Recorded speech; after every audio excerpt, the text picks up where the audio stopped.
Hey, and welcome to the video on UPF. I've been looking into UPF for probably a month now. I've only just come across it, and it seems to be a big issue with my body and probably everyone else's. So UPF is ultra processed food. This is where food is literally taken apart, scrubbed up into loads of little, I don't know, God knows what. These parts are then sold on, and then they're added, other ingredients added, such as xanthan gum, into our foods, which our body cannot process properly. Okay, so let's dive into some details about the UPF ingredients. So as we can see here, there is a shed load of ingredients in a Mars bar, but we're pretty much expecting that because it is not healthy. It's not promoted as a healthy bar. Everyone knows it's bad for you. So yeah, the first ingredient is sugar. Now everyone can pretty much find sugar in their kitchen, but the next one is a glucose syrup. So if we dive into the glucose syrup is made from the hydrolysis of starch. Glucose syrup is also made from potatoes and wheat, barley, rice and cassava. So the process of getting to the glucose syrup is a starch must be separated from the plant material, removing the fiber and protein, which can be a valuable byproduct. This is pretty much the whole game of UPF. You separate as much product as you can from a product and then sell it on. So the protein produces off flavors and colors due to the Maillard reaction, and fiber is insoluble and has to be removed to allow the starch to become hydrated. Sulfur dioxide is added to prevent spoilage. So let's just have a quick look into the health risks of sulfur dioxide, not just in dry fruits but in generally food in general. So sulfur dioxide has very profound side effects to be aware of, include tightness in your chest and throat, wheezing and coughing. Reports an article in the March 2017 issue of the Journal of Asthma and Allergy.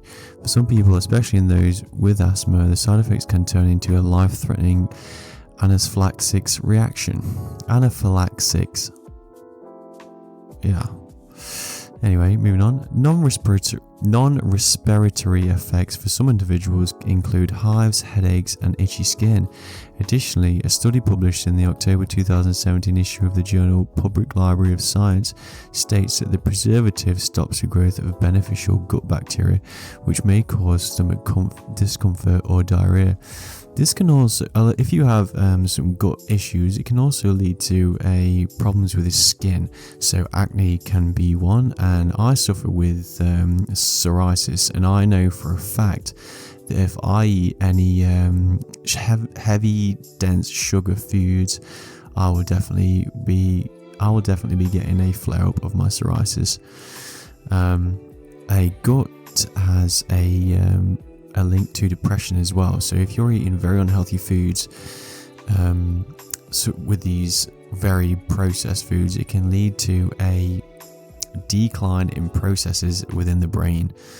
That is an actual study that's been taken out by someone called, I think it's the book is called Ultra Processed People, and the bloke who wrote it, I think it's called, Chris Van Tulliken.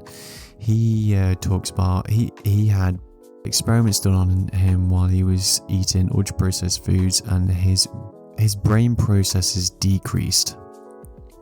But anyway, let's get back to this. So if we carry on reading, you can just clearly see there is a lot of processes going on just for this one ingredient, glucose syrup. So this makes this an ultra processed ingredient for a ultra processed item.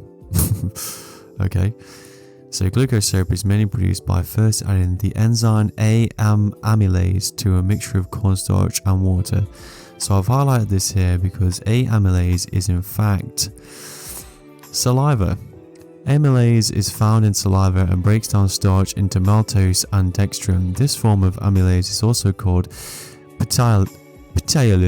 I don't know if I'm pronouncing that right. which was named by chemist Johns Jacob Berzelius.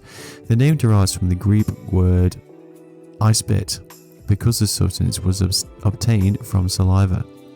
So, good to know that we're all eating someone else's saliva.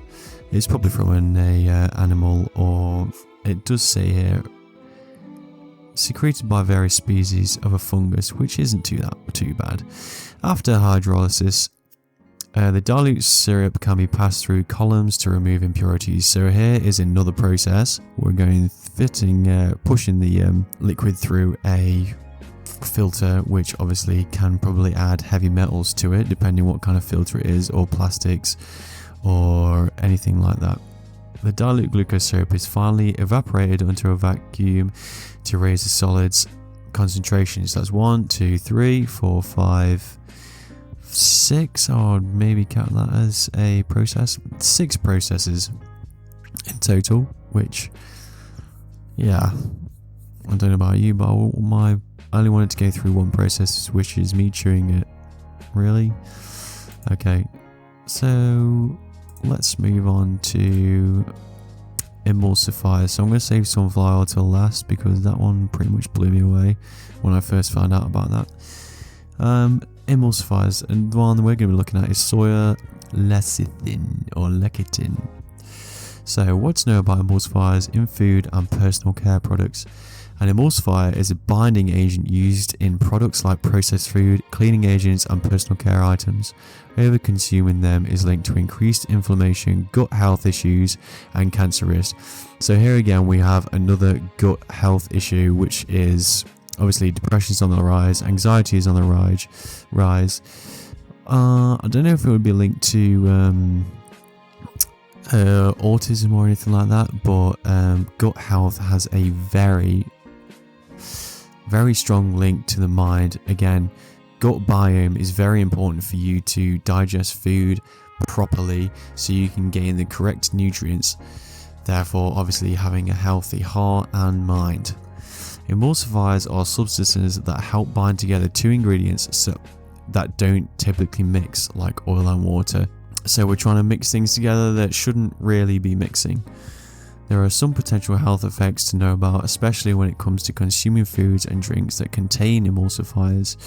So other things that emulsifiers are in are processed foods, which is the one we're looking at, supplements, personal care, cosmetics, detergents, pharmaceutical, paint, and pesticide.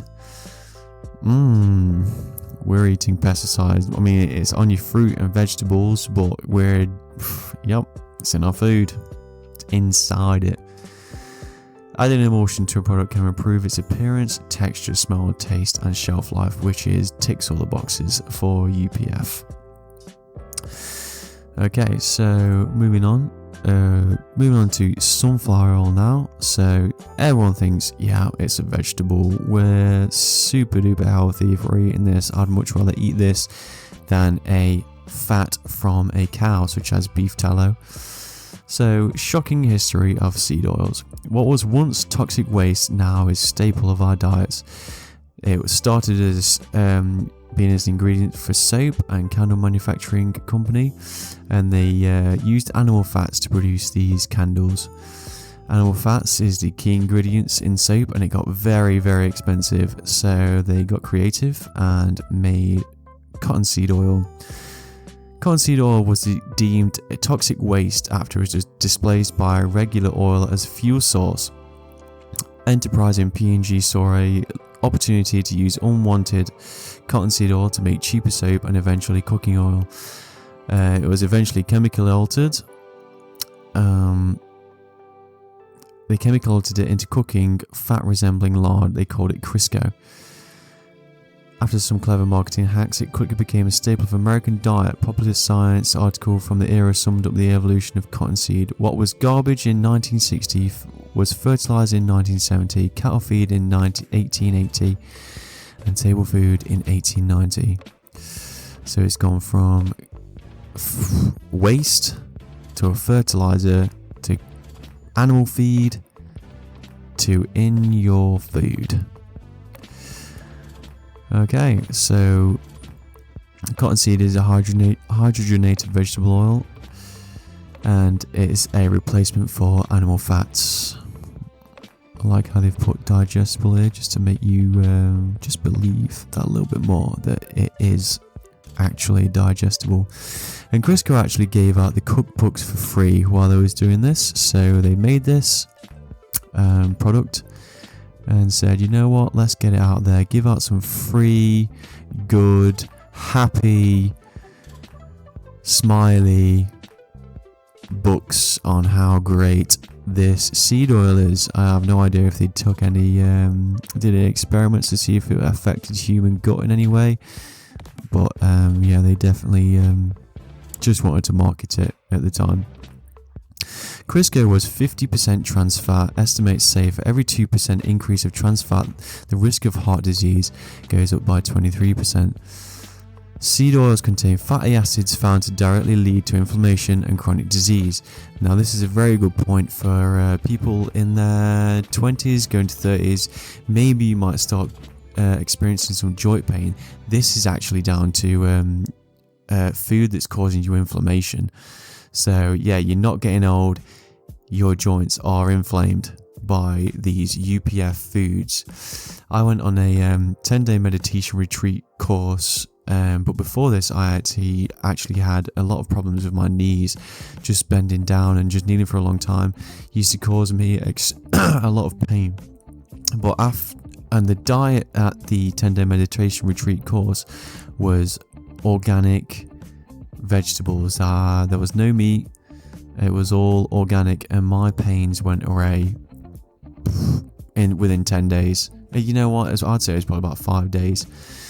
I came back to work, a couple of colleagues said my face shape has changed, and this was down to the inflammation the UPF caused that I was eating previously before I went to the meditation retreat.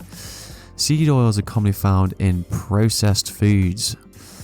So there's a list here from Dr. Kate Shanahan. She's a leading authority in nutrition and created the Pro Nutrition program for the LA Lakers and many other pro athletes. So she definitely knows what she's on about when it comes to foods and oils. So good fats, traditionally used fats and oils, not highly processed.